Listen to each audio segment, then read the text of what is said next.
Oh, hey. Hello, Internet. It's live time. Is Facebook? Is like YouTube happening? Yeah, it is happening. Okay.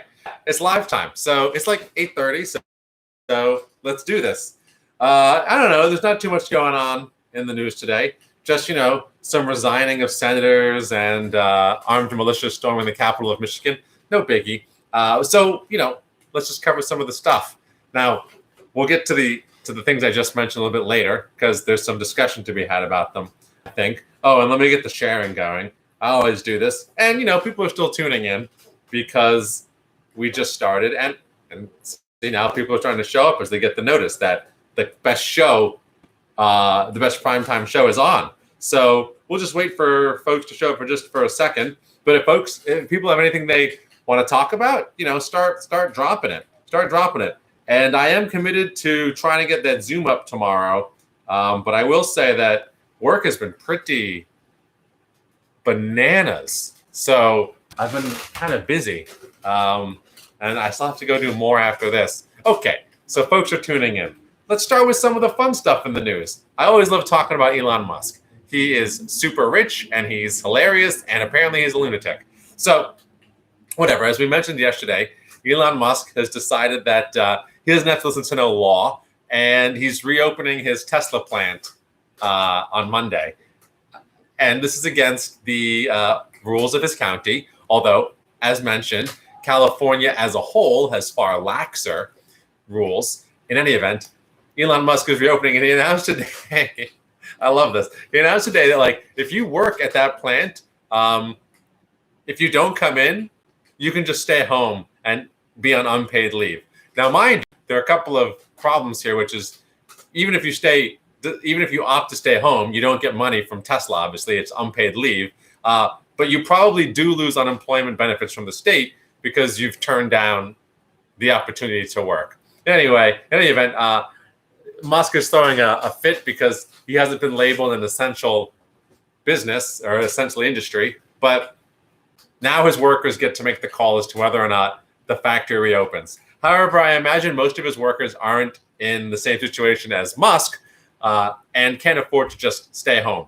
That being said, he did say that when his factory opens, he will be on the floor with all the workers, and that if any of the law enforcement people come to make arrests, they should only arrest him, which is, I'm sure that's exactly how it's going to go. That's what's going to happen. There's going to be all of these poor workers there, and the cops are going to go march right up to the billionaire white guy and arrest that dude. We'll see. We'll see how that comes out. But speaking of billionaires, Jeff Bezos, this has made some news. You're probably aware of it. I just think it's hilarious. Jeff Bezos, billionaire extraordinaire, is set to become the world's first trillionaire as his stock goes through the roof. Because of the pandemic, as everyone is stuck ordering at home. Now, before coronavirus, Amazon stock was hovering somewhere at around $2,100 a share, and now it's at like $2,400, and it's only going up. Well, I don't want to say that. Listen, I'm not giving you investment advice here, but yeah, Amazon, it's just so hot, and it's just been hot for so long, and it's probably just going to stay hot because investors are fleeing to safety. However, there have been a couple of articles. The Fed chair basically was like, this depression is ridiculous, and people have no idea what's coming next. As in, we have an idea of what's coming next, the Fed, but nobody seems to be taking note of the fact that the economy is collapsing.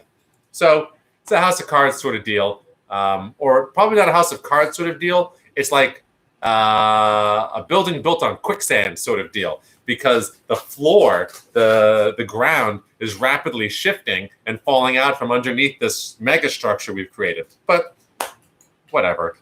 It's not like it matters, at least not if you're a senator, because point number 3 of the day, Richard Burr, senator and chair of the Intelligence Committee, you remember him? He's the guy who dumped all of his stock because he had inside information about coronavirus in China.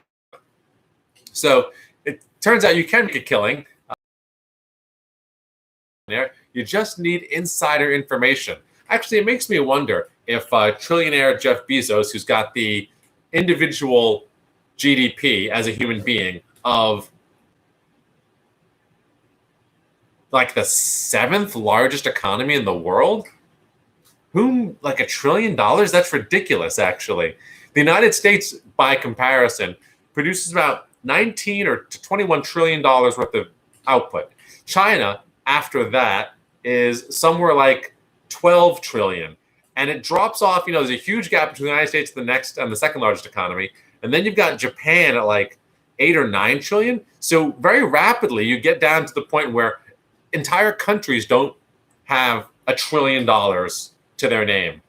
And Jeff Bezos does. Anyway, the whole point of that was, I bet Jeff Bezos has his own little private CIA that doesn't worry about the Constitution and laws going out there. Obviously, they've got their AI that is finding labor organizers in Whole Foods. We've spoken about this before. Finding Whole Foods that are at risk for labor organizing and then busting all those people and firing them. I bet money that he's got his little CIA out there in China and all these other countries looking for all of this, all of these. Stop texting me. What are you doing? There we go. Sorry, everybody. I forgot to put my phone on silent. I actually don't know if you can hear that. Maybe you can. Anyway, point is, Jeff Bezos has the money to fund his own security agency, and I'll bet that's one of the ways he gets so cold hard cash. And it's probably worth investing in Amazon, because with that amount of aggregated resources, competition, because you have the power of even a small, pretty big country.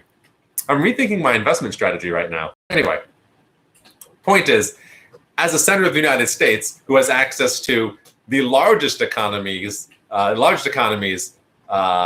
intelligence infrastructure, you can definitely head off the loss of any financial wealth using that intelligent infrastructure to give you insider information on things coming down the pike. You might remember that Richard Burr there was a report that he went to his top level donors at a luncheon and said that everybody should sell their stocks because what's happening in China is absolutely bonkers. And this was at the end of February, so like February 26th, February 27th. Now, his brother sold 280,000 stocks right after that, rather, and saved himself a lot of hurt, as did Richard Burr, saved himself a lot of hurt. They basically saved somewhere in the realm of sold off like $1 million worth of assets before the collapse came, when this all went public. So Richard Burr today submitted his resignation as head of the Intelligence Committee. So as insane as it sounds, it does seem like there's repercussions even for senators of the United States. The government hasn't gotten to quite the point where you can operate with impunity, unless, of course, you're the president.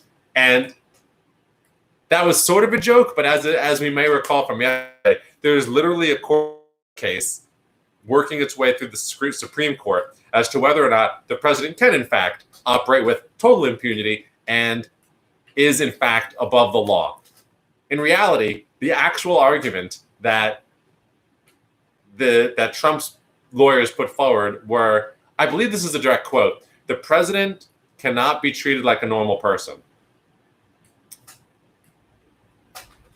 in regards to the law. So at least there's a little bit of justice for Richard Burr, who is now no longer chair of the Intelligence Committee. However, he still does get to walk away, or money he made, however you want to look at it, by using his public intelligence. Well, private intelligence, I guess, but that belongs to the public because it's government funded. He still gets to walk away with all of the gains from the intelligence gathered by the CIA that he had before the public did, and was able to then sell off all of his stocks and have his brother and family members sell off all their stocks before the coronavirus collapse. But there's a little bit of justice that he no longer chairs the committee. So, what else we got? Oh, here's a fun one. The EPA. This one's sort of maybe, but I think it's big. The EPA has decided to revoke a finding on basically rocket fuel being dumped in the water. So there's a contaminant that's been linked to fetal defects, which the EPA had issued a report on saying we should not allow this into the water supply. And today they decided to dial that back and not disallow it, to revoke that finding. So I always find it so interesting that the party of pro-life, there's that common statement that the party of pro-life doesn't care about, life once it leaves the womb. But the reality is they don't even care about life when it's in the womb. Like, they'll just dump contaminants into the water that will kill babies or, give them lifelong disabilities, have lead all the way, all throughout NYCHA, just not caring at all. It's really about the controlling of the women's bodies they seem to care about. The actual fetus itself, it doesn't actually seem like they care that much. It's pretty interesting. So anyway, that's the pro-life party for you. Let's dump chemicals, literal rocket fuel that's been linked to fetal development problems into the water supply. What are you going to do? Chris O'Hara's got a question. They should have frozen all his assets immediately, no? Yeah, they should have. That's just not how the government works. I mean, the guy's a sitting senator. That's, hopefully, we'll see what happens with FISA, right? FISA, the Foreign Intelligence Securities Act, which we spoke about yesterday, wasn't renewed by the Senate because there was an amendment which passed to give people under investigation by the federal government enhanced protections. Now, mind you, it didn't give enhanced protections to your average American citizen who now, once FISA passes, is likely to have their internet browsing history completely accessible to the FBI and the government, but maybe people who are actually under investigation, like Donald Trump and Richard Burr. Actually, I don't know if I don't want to say Burr's under investigation, but people who actually do fall afoul of the law, they'll have enhanced protections. And mind you, I'm not saying they shouldn't. It's good to have a very limited authority for the government to come in, seize information, arrest people, throw them in jail. Limited government is a huge benefit to all of us, and it undergirds all of our civil rights.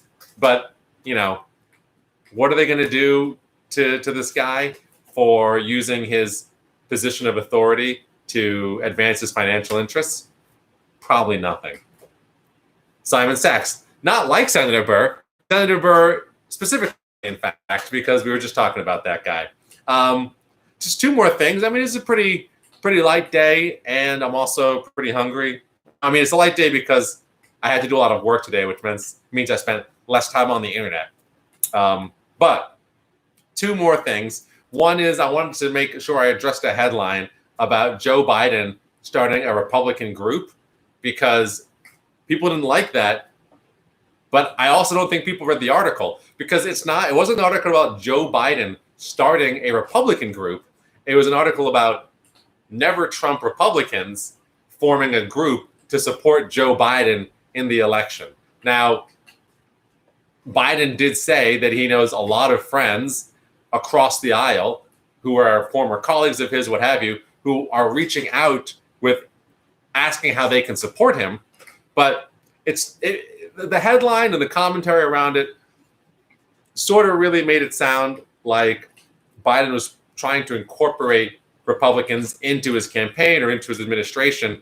To the contrary, Joe Biden and Bernie Sanders have created a unity task force, and Biden is actually creating a group to pull in key Sanders supporter like AOC and other folks that Sanders has appointed to create a joint task force to come up with policy suggestions. Now, to that end, you might have seen that Joe Biden came out today and said that all rent and mortgages should be canceled, not just frozen.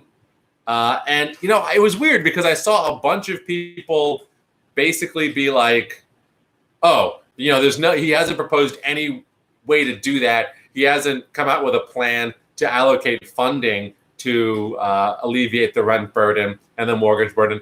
Or he hasn't come out with language for a bill that would eliminate the need to pay this back rent from the pandemic. But it was basically like a lot of folks just criticizing him for saying the right thing but not having a plan. And I just want to say, listen, I support Bernie Sanders. But That's basically what Bernie Sanders is offering. A lot of really nice words and not that much of a plan. This is why I support Elizabeth Warren, mind you, because every time she said something nice, she also had a plan to go with it. But how are you going to get on Joe Biden for like, he's saying the right thing, but he doesn't have a plan, so it must be total nonsense. I get that folks don't trust him and that it's not his MO to do this. After all, the other day when, and this is really disheartening and made me almost not want to vote for Joe Biden. The other day when he was asked a question about making payments to workers like the UBI stuff, $2,000 a month, what have you, Biden's advisor came back with, we should just pass a law that lets people borrow against their retirement savings. Now, that's just horrendous on so many levels. First, people need to save for retirement. And the last thing we want to do is have people saving for retirement, but then borrowing against those assets so that if they are incapable of paying back the loan, they lose their entire retirement in the near term. Like, that defeats the point of encouraging retirement savings. And also, we know that people don't save enough for retirement. So you're going to end up with a lot of people who borrow against their retirement, fail to pay that loan back, and then lose their retirement savings and are completely wiped out when they're elderly and can't afford to live. That's just one way in which that proposal is a complete disaster. Another way in which it's a complete disaster is you get your tax-exempt benefits. You get when you save for retirement, you can put it into a number of different accounts, like an IRA or what have you, that are tax-exempt, or they're tax-exempt. I'm not going to go into like the different ways that they are tax-exempt. The point is you get a tax break when you save for retirement because the government wants to encourage you to save. But when you take out loans and you make economic transactions in the current period, then you get taxed on that stuff. So I don't know what Joe Biden's advisor is thinking, but the idea that you can solve people's momentary pain today by saying they can borrow against their life savings for when they retire is just the sickest thing. And you know it's sick because Trump's advisors, when asked about providing more financial security to Americans, went back and quoted Biden's advisor's answer about what we should be doing, which again is borrowing against everybody's life savings for retirement. So that's disgusting. But to be perfectly fair, Biden didn't say that. It was an advisor's response, sort of off the cuff. And yeah, it's a terrible idea. I don't know why that person would say that, but it wasn't Biden. Biden did say, however, that he's got a plan for eliminating student debt and that all back rent through the pandemic should be canceled, not just frozen. And whether he has a plan for that, and he does, in fact, have an actual plan for the student debt cancellation, whether he has a plan for the rent cancellation, I don't think should be our big question. We should be encouraging him to come up with a plan, not saying this is total nonsense. This guy doesn't mean anything he says. Don't vote for him. Instead, we should be saying, if he comes up with a plan, we should all be supporting it because that's what we need. No need to get so negative so fast. After all, like I said, he's building a unity task force with Biden. Now, I know the comments here, one of them being from Brian Mangin, who is, Mangan? I'm sorry. I actually don't think I've ever had to say your last name out loud. But Brian, who is a big Bernie supporter and was a delegate and has been helping to keep me updated, actually, on the case, on the court case, winding its way through the courts. I hate it when that happens. But the court case about whether or not we're going to have a presidential primary in New York. And he says the Biden-Sanders task force on the economy is particularly good and fairly left, it seems. You see, let's not, thanks, Brian. Let's not jump to conclusions here. What we can certainly say is whether it is purely cosmetic or whether it's deeper than that, the Biden campaign has taken many, many more affirmative steps to include Sanders supporters and progressive and left-wing folks in the party substantially. And so we should be applauding that. And he's done it to a much greater extent than Hillary Clinton did in 2016. So let's hopefully, I encourage people to, in this case, give the benefit of the doubt, because we really want to allow an opportunity for the party to come together, and for the left and the center, and even some of these Republicans who are now stuck to the right of center but are being dragged left to defeat Donald Trump. We want a chance, we want a moment for all these people really to coalesce, and we need to keep an open mind about the possibility and success of that project. Brian also says both the co-chairs are real left, and it also has Stephanie Kelton, who is a genius and the mother of modern monetary policy. This is one of those people who says that you can just print unlimitedly and it doesn't matter, right? I don't agree with that. I do think that in this particular moment, it's worth trying, perhaps. But as a general rule, I don't think it's fair to say in normal times the government can just print an infinite amount of money and, like, who cares? Brian, yep, I appreciate it. Dory, what did I miss? I got here late. Yeah, why don't I just recap everything? Okay, I'll do a quick recap. What did we talk about already? Musk is reopening his factory, telling his workers that if they don't want to come to work, they don't have to, but they're not getting paid. We spoke about the EPA allowing a contaminant that it had previously prevented from going into the water supply, now allowing it into the water supply, and revoking their own report stating that it caused fetal defects. So, party of pro-life strikes again. Who cares what happens to a fetus so long as business makes money? And we can punish the mother for not being able to carry a child to term. Just totally messed up. We spoke about Richard Burr, the senator who sold off all of his stocks and encouraged all of his family to sell off their stocks when he received intelligence on the virus in China as head of the Intelligence Committee in the Senate. We spoke about him both doing that, a refresher, when he gave his donors and family their warning on February 26th, way before the market crashed. We spoke about the fact that he today resigned as head of the Intelligence Committee because he's now under investigation for that insider trading. And then we spoke about the Sanders-Biden Unity Task Force and a few of the policies that Biden has proposed, which demonstrates a shift to the left and an attempt to make peace with the various wings of the Democratic Party. So those are the things we've covered, and we've got two more. The next one is, and I'm sorry to say this, there are a few more comments, and I want to make sure we get those because, context. Let's see.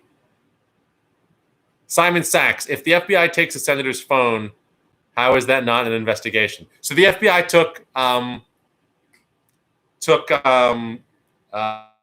Richard Burr's phone. So they are definitely investigating. He's under investigation. There's an investigation being done into his actions. Whether or not it falls under FISA because of the foreign intelligence aspect, and whether or not he'll receive the new protections in the new FISA bill when it passes, that's the question. Richard Burr is definitely under investigation, and he's definitely no longer the head of the Intelligence Committee. Okay, India, and then we're going to talk about COVID for a second, and it's not the greatest news. And then we'll talk about Michigan, because I got into a spat with a Twitter person who's, I guess, one of the gun-toting liberty fighters. India, hey Ben. Ooh, this is Seymour. While you were talking about the pro-life people, aka forced birthers, I started to think about what happened to my camera. Oh, did I hit this thing? I did hit that thing. While you were talking about pro-life people, aka forced birthers, I started to think about this week's story about The Price is Right, which is a very popular game show, and how the show donating almost $100,000 to Planned Parenthood on a special charity-driven evening episode co-hosted by RuPaul. People are upset at it, but I'm not. I love RuPaul and Planned Parenthood, and your show as well. Thank you very much, India. I also think Planned Parenthood is great. I don't know that much about RuPaul, but I hear he's a national treasure. She is a national treasure. I'm not sure of RuPaul's gender pronouns either. And I actually do really enjoy The Price is Right. It's almost ironic because Drew Carey, now being the host, did a fundraiser for Planned Parenthood, but Bob I forget his last name. I believe he was a pretty hardcore conservative. Bob, somebody tell me, please put in the comments who hosted The Price is Right before Drew Carey. I keep wanting to say Bob Costas, but it's not Bob Costas. It's another Bob. Whatever. I believe he was pretty right-wing. So super interesting that now Price is Right has gone and raised $100,000 for Planned Parenthood. But also super interesting that people are pissed. I have to imagine that their main viewer base is like old white people who are watching, who are basically flipping between The Price is Right and Fox News. So really fascinating. I'd be interested to see what their viewer demographics are like, and if this actually had any impact on them. Dorian Key, did you find out about the brokers? Biden needs to hire me.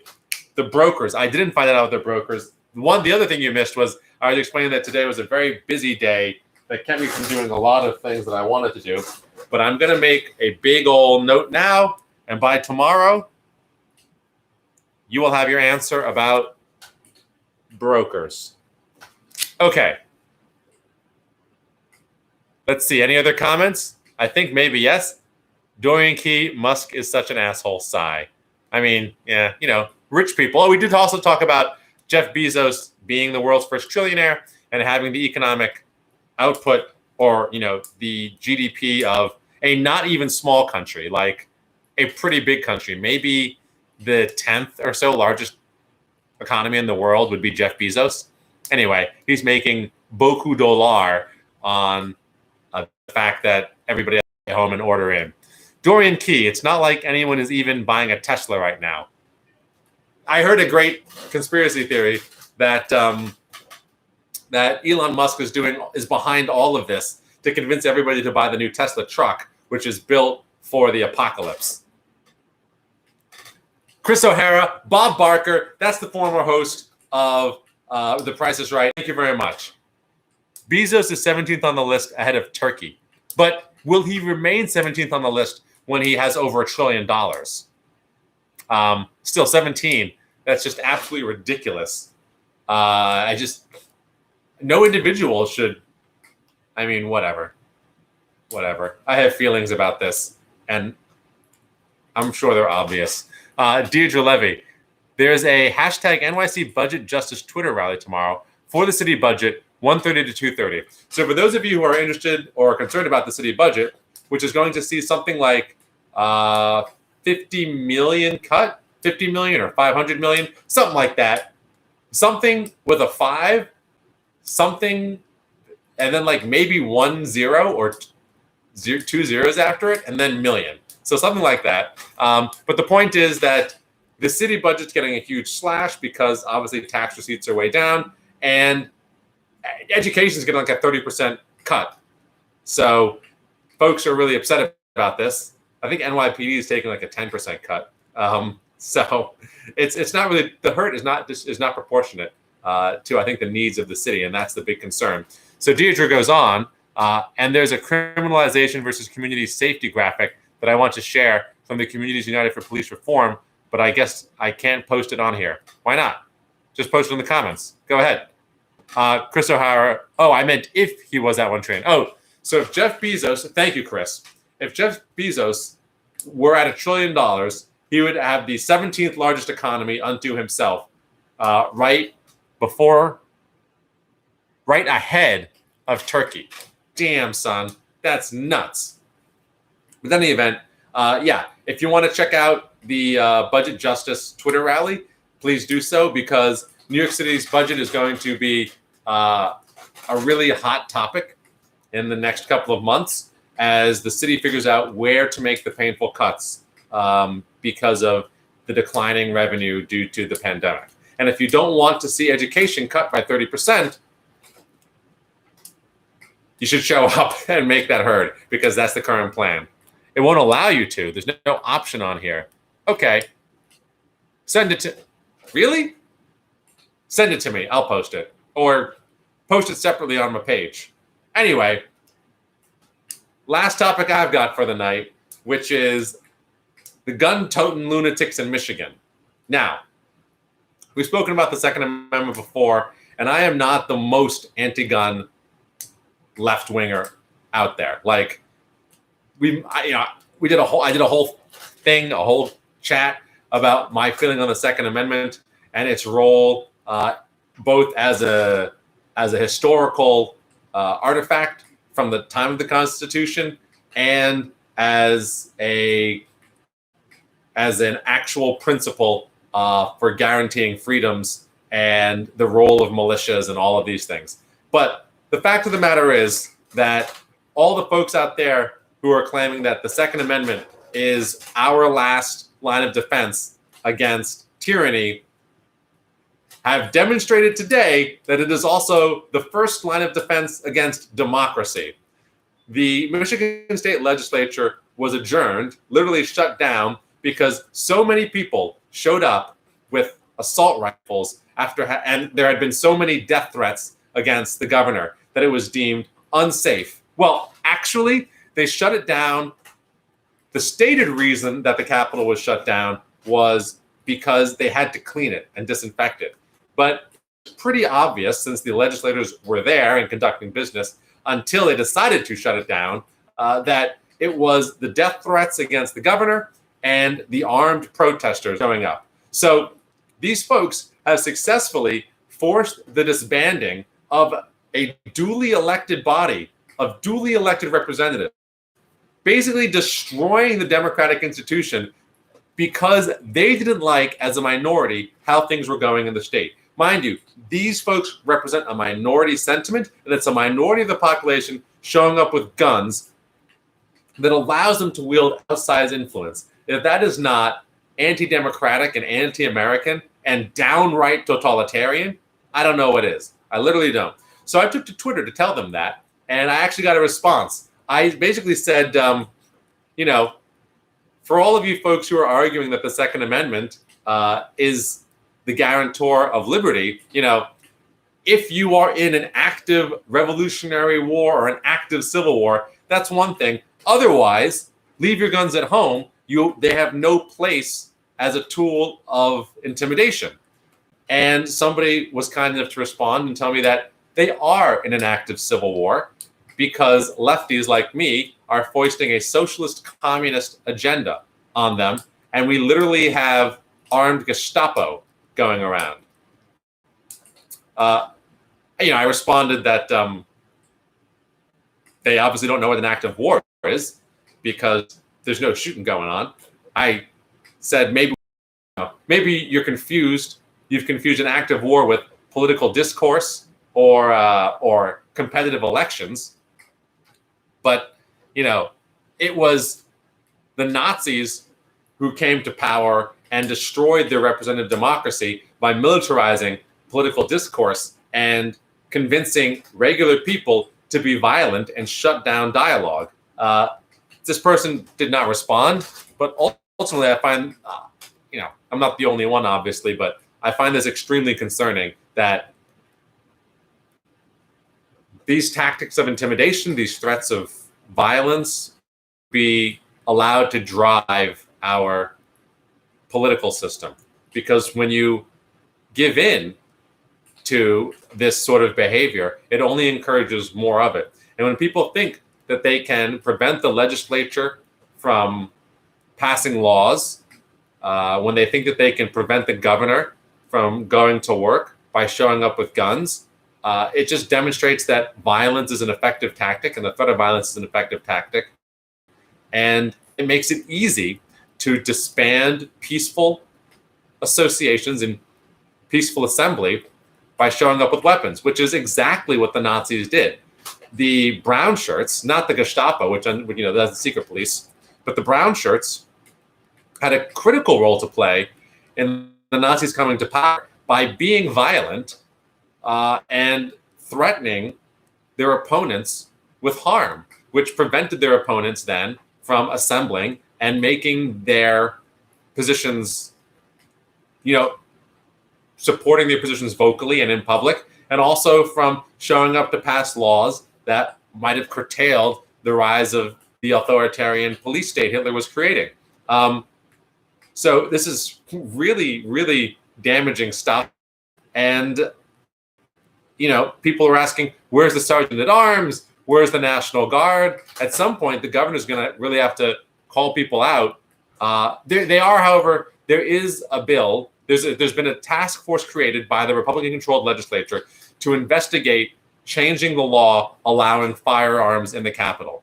I actually really do hope that this doesn't come to a standoff between the Capitol Police and the National Guard and these protesters. I really hope that the Republican legislature sees the wisdom in banning firearms from the Capitol, and then that these protesters accept that law and understand the purpose of it and the fact that they brought it upon themselves. But really, there is no need, there is no justification even for dragging your guns into the Capitol, which is a place of debate.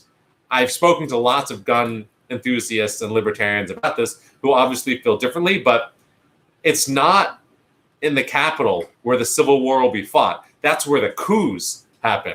If you want to prep for the Civil War or for government tyranny, leave your gun at home, which is where you're going to be where they come and knock on your door.